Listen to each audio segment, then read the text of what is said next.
Hey guys, welcome back to our channel. I'm Megan. And I'm Sierra. For this week's video, Megan and I thought it'd be fun to do a book inspiration video based off of some of the songs from the Tortured Poets department. To be honest, we were kind of running out of, we didn't have an idea for this week, and then we were like, okay, let's do a book video. And then Sierra and I have been listening to this album on repeat, and there's one specific song and book that inspired this video.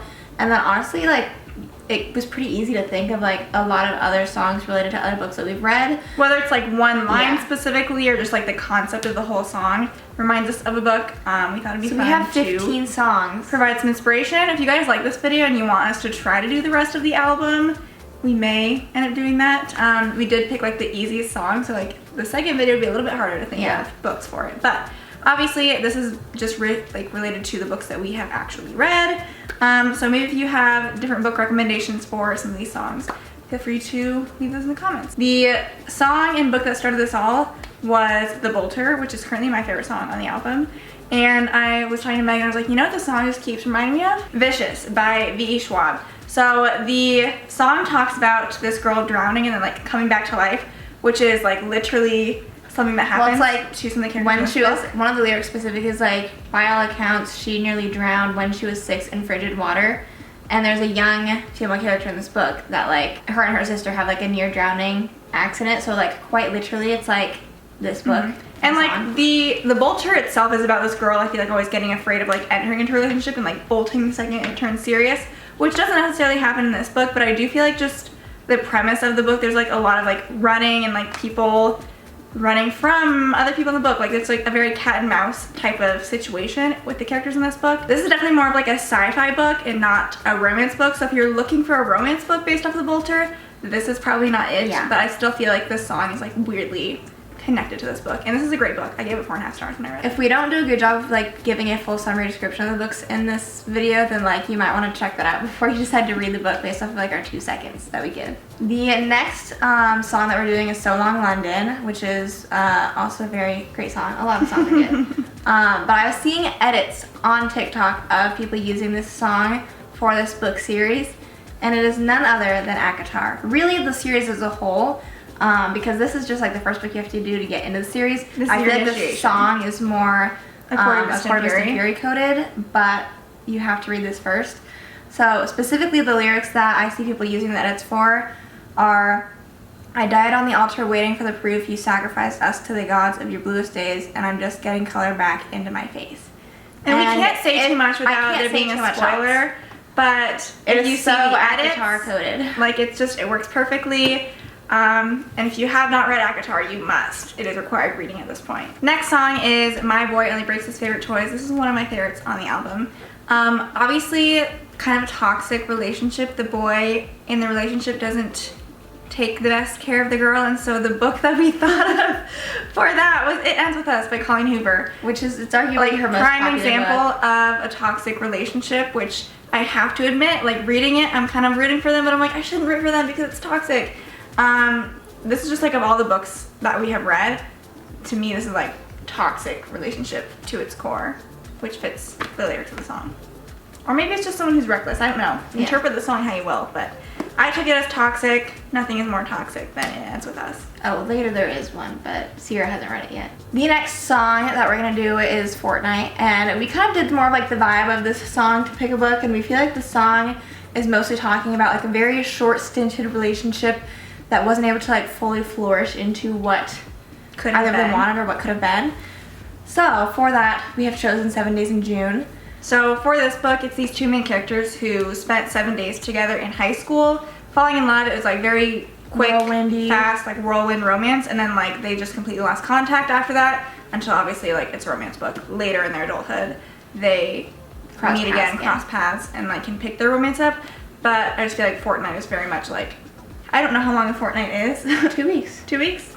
So this is like a week less than that. Half a fortnight.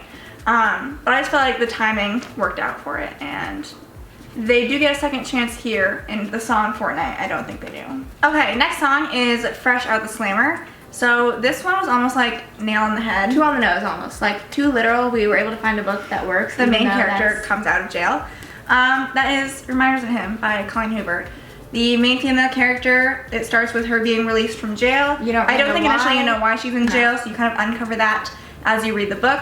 It's different from the song in the sense that in the song, technically it's also like literal slavery. Taylor Swift didn't actually get out of jail, but like she knows who her first call is to. But this is like she quickly finds she knows that she's safe going, person. and she's like, I know like where I'm going to. Like this is my mission as I'm literally exiting prison. And then she finds someone. I'm sure you can find a lot of other good book recs that are like they give the value of the song that aren't so literal, but we found this and we're like, we have to do it. The next song we're doing is Guilty as Sin, and the vibe of this song, we kind of took it to be like the girl's in like delusional land and is like very obsessed with the guy. Like pining after him. Like has her sights set and that's who she wants.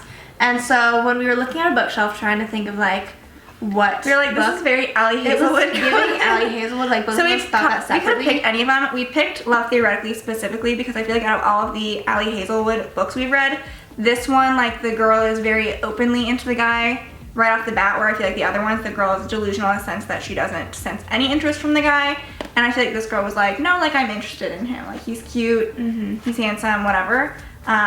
Side plot for this, if you're not familiar with Allie Hazelwood books, she does like STEMinist series, and so both of the main characters are physicists. One's theoretical and one is whatever the other type of who knows? Physics Evolutionary? is. I don't know. I don't think so. There's two kinds. But like you don't usually get along. They fight, I guess, those two sides of physics. And so there's like fake dating, it's a whole thing, but I do feel like this is a good Delulu book rec, so that's why it fits for Guilty as Sin. Next song is Who's Afraid of Little Old Me? And this song is very much like we had to pick a energy. Book. Yeah. And so we picked Powerless by Lauren Roberts. We have a copy of now.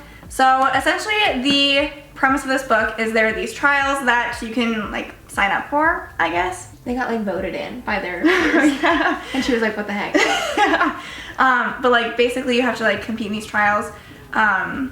And I don't even remember the winner. But Peyton, the main character, she, in this society, people are supposed to have like different powers and if stuff. they don't, they die. And the main character Peyton, doesn't actually have any powers, but she, what is she, a psychic? Like that's her power. She pretends she's a psychic. But she's really just like super observant and like is able to pass off as like having a power, even if it's like not super important. Because I think there's tiers to like, oh, like I have a power, but it's not a very good one. And so she kind of passes off as just being like a lower level power. And so she is someone who like you would think that she wouldn't be a threat in the trials. Like obviously she's powerless anyways, but like even her playing like she's a sidekick, people are like, oh, like don't worry about her. But then she does surprisingly well in the trials.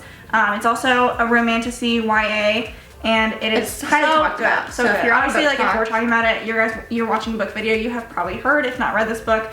But I just thought like the Who's Afraid of Little Old Me, like she just comes off a lot stronger than you would initially think, and it's fun to read about. The next song that we are doing is I Can Fix Him, No Really I Can't. I'm already showing the book, but we chose Billy Summers by Stephen King.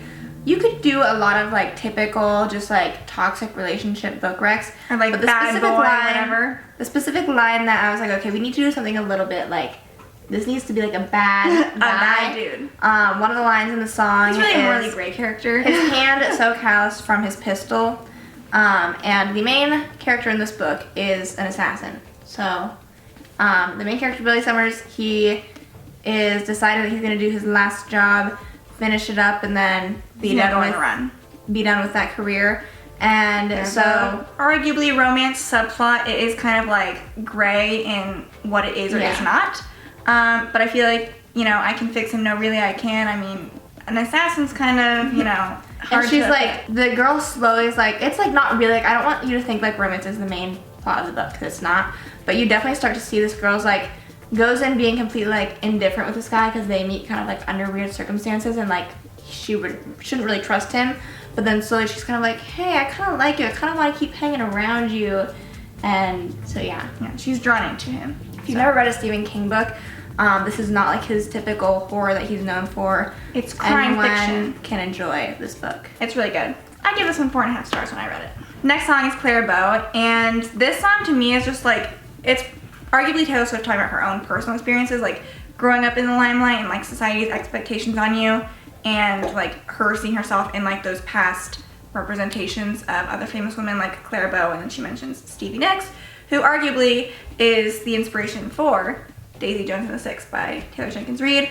A lot of people have speculated that the band in this book is based off of Fleetwood Mac, and so I just think it does a good job of like going through its interview style. So like the main characters get to talk about like the up and comingness of the band, and Daisy specifically is like the female character who talks about like her rough upbringing into the limelight. So rock star vibes if you're looking for that. The next song is I'm Gonna Get You Back, and this one to me, this is what I was talking about earlier. I was like, oh, we have a more toxic book, but Sierra hasn't read this one yet, and it's Magnolia Parks. I have mixed feelings on this book. I don't know if I'm gonna keep doing the series, but like it definitely is an extremely toxic relationship, so I feel like the back and forthness of the song where it's like, I'm gonna smash up your bike, or I'm gonna, like, we're gonna get married. We're gonna get married, I'm gonna invite you back to my house, or no, like it's so back and forth, and like the two main characters in this book, BJ and Magnolia, are like destined to be together, like that's how it feels, but then like they're so hurtful to each other also that it's like you guys are never ending up together. It's just a very back and forth book, so you let me upside down. Here you go. So if that sounds intriguing to you, then this would be the book to try. Okay, next song is How Did It End? This has been arguably one of my top songs recently. I feel like it's so lyrically like chef's kiss, especially like the bridge to this song. It's incredible. So we chose The Seven Husbands of Evelyn Hugo by Taylor Jenkins Reid for this one. I feel like the vibe of this song is just like this, not like unrequited love, but it's like you had this person that you were with and like you feel like you're destined to be together, but like that just never happens. And in this book, Evelyn Hugo, like, I think it's also like just like the continuous like love after love and like not finding that person, because it has lyrics of like come one, come all, it's happening again. Mm-hmm. So like that could be like the same relationship ending, or it could just be like relationship after relationship ending. Seven husbands. So obviously in this book, Evelyn goes through 7 marriages. It runs through like how each of those marriages happen. And she's like a Hollywood movie star. Yeah, but within like the background of even these marriages, like there's just like this unrequited love on top of that, and like it just never works out. So highly recommend. This had its moment like a couple years ago. So if you haven't read it, what are you doing? The next song is I Hate It Here, and I feel like this has been used a lot as a sound, just like for the book girlies on TikTok, to like say like, oh, there's like one of the things is like secret gardens in my mind. Like it's a very like escapist type of song. So there's like many books about book lovers that we could have chosen. However, Sierra thought that this book, Tomorrow and Tomorrow and Tomorrow, was particularly fitting because the characters in this book kind of use video games as their escape. And then you get to see how they turn that escapism, like with the games they played, into like how they're hiding from their real personal lives and problems by going into the video games. So I also just really like this book. I think it's very well written, and so if you're someone who just likes pretty words, if you're a fan of literary fiction too, that's what this is. The next song is The Prophecy, which to us reminded us of The Serpent and the Wings of Night, which we do not have a physical copy of, but we've both just read recently. It is a romantasy book. It's the first in a series, and it's like magical, but like the magical beings are vampires, and I know some people are like, I don't like vampires, but it's done well. That being said, as a small aside, one of the lyrics is, I got cursed like Eve got bitten, so like in a way, like the main character gets her name. She's like, and she's not a serpent. She, in the way that Powerless, like they don't have any powers, the main character in this book is mortal, and so she doesn't have any powers or anything. Her dad, quote unquote, which is really just like the vampire king, calls her serpent because she like bites people, or she did bite people when she was younger. So that line is kind of funny for that. Otherwise, there's lines that say, I've been on my knees, change the prophecy. And in this book, similar to Powerless, there are kind of trials going on. It's called the Kajari in the series, but it's essentially like as an homage to the history of the land that they're in. I don't even remember what the land they're in. They have to go like compete in these trials if they want to. I think they honestly just sign up, right. And then if they win, they get to like ask the Queen Nyathia, the goddess, for a wish, basically. And so she's asking to change the prophecy because her wish, I don't want to give a spoiler, but like she has a wish that would like change her trajectory, like in standing in life. So right now, being mortal in a vampire land is not very good or safe for her. Okay, coming down to our last two songs. Our next one is Cassandra. Arguably, Megan and I have not listened to this one that much, so we're mostly going off like the vibe. The first listen. But we thought that A Good Girl's Guide to Murder kind of fit with this one because to us the vibe of the song was like the townspeople aren't believing. The girl who cried wolf, the boy who cried wolf, like the people are, someone's trying to bring to light like the truth of the situation and like she's not being believed. And so this seemed like the best book of what we've read. If you're not familiar with the series, it's a YA crime mystery? Murder mystery type of thing. Pip, the main character in this book, is a high school student and she decides for her capstone project, I think is what it's called, to try to uncover like the murder of a high school student that happened a couple years ago. And she's like, I don't think they got it right. So it's basically her making this podcast, trying to like interview people, recreate or like retrace the steps and figure out what happened. There just ends up being so many layers. Yeah. The final song and book to conclude this video, we are doing Peter, which we're going to recommend Love in Other Words by Christina Lauren. The vibes of the song kind of talk about like growing up with someone and then like becoming more distant, growing apart as you get older. And so a classic childhood friends to lovers trope was necessary. And so this is my favorite childhood friends to lovers trope. It's very popular book talk, so you have probably seen this book talked about plenty, but if you are a fan of contemporary romance, then if you haven't read this book, what are you doing? I also feel like it kind of works because like obviously the song Peter is a play off of Peter Pan, so like there's those literary references, and this book is very much based off of like them connecting over books, and like that's, they each like say like, oh, like what's your favorite word right now, and like work off of each other in that sense. So that is our last book recommendation. I'd be very curious to know if you guys have any books that come to mind when you listen to any of these songs, or even any of the songs that we haven't mentioned, like if you have any book recs for any of those songs. The other 16 songs. That we can then steal and include in the next video. If you guys liked this video, make sure you give it a thumbs up. I'm sure this was a very niche video for us to do, but maybe it was exactly what some of you guys needed. And the book talk people or booktube people come together and they blow this video up. Otherwise, we will have a regular Week in Our Life video coming next week for you guys. If you have other non-vlog type of videos that you want us to do, let us know in the comments down below because we need some recommendations. And we will see you guys in the next video. Bye. Bye.